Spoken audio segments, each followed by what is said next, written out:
Well, it actually began with the start of computers because at that time, software was just passed around between people.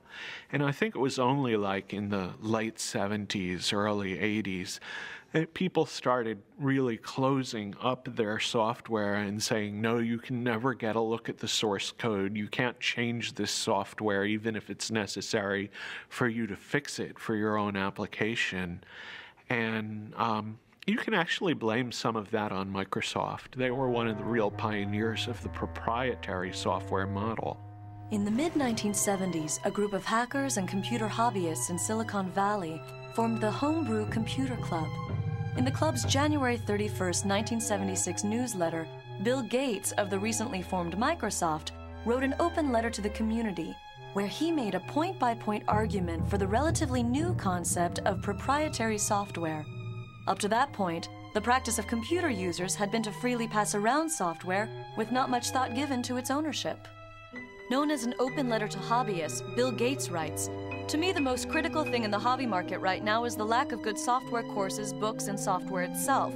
Without good software and an owner who understands programming, a hobby computer is wasted. Will quality software be written for the hobby market?"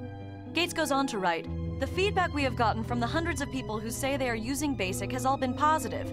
Two surprising things are apparent, however. One, most of these users never bought BASIC, and two, the amount of royalties we have received from sales to hobbyists makes the time spent on Altair BASIC worth less than $2 an hour.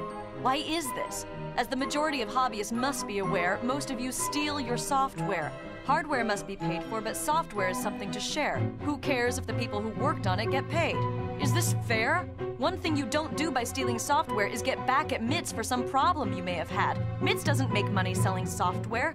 One thing you do is prevent good software from being written. Who can afford to do professional work for nothing? What hobbyist can put 3-man years into programming, finding all bugs, documenting his product, and distribute it for free? The fact is, no one besides us has invested a lot of money in hobby software. What about the guys who resell Altair BASIC? Aren't they making money on hobby software? Yes, but those who have been reported to us may lose in the end. They are the ones who give hobbyists a bad name and should be kicked out of any club meeting they show up at. I would appreciate letters from anyone who wants to pay up or has a suggestion or comment. Signed, Bill Gates, General Partner, Microsoft."